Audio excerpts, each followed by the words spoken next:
พ่อดิลูกพ่อก็อุตส่าห์เอามาให้กินในวัดนี่จ้าเป็นไงลูกสบายดีไหมหวัดดีปีใหม่ให้ลูกนะ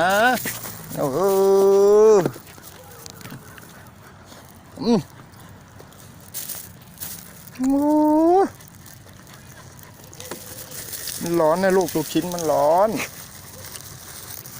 โอ้ยเนาะแต่ตัวลูกเอ้ยโอ้ยมันก็หิวนี่เดี๋ยวชูใจจีจ้ากินหน่อยลูกมันร้อนจ้าเอ้ยอันลูกอ่ะผู้จัดการนะมาด้วยจ้าให้จีจ้าด้วยเยอะๆเลย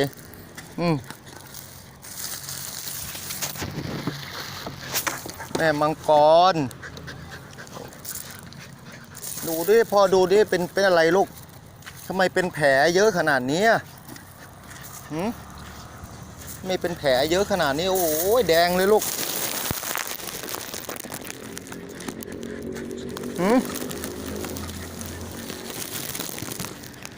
เอาลูกอ่ะโอ้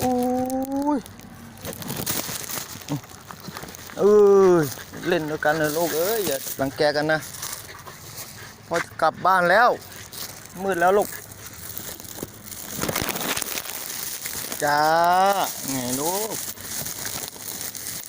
พ่อคิดถึงอยู่จ้าให้นี่ให้กี่จ้า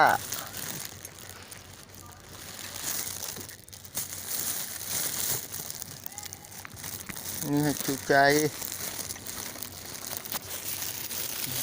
ผู้จัดการโอ้ยจ้าเอ้ยลูกเอ้ย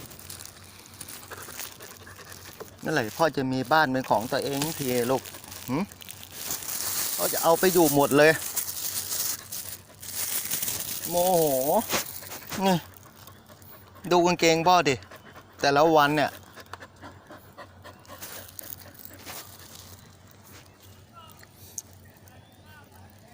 มังกรโอ้ยเป็นแผลทำไมลูก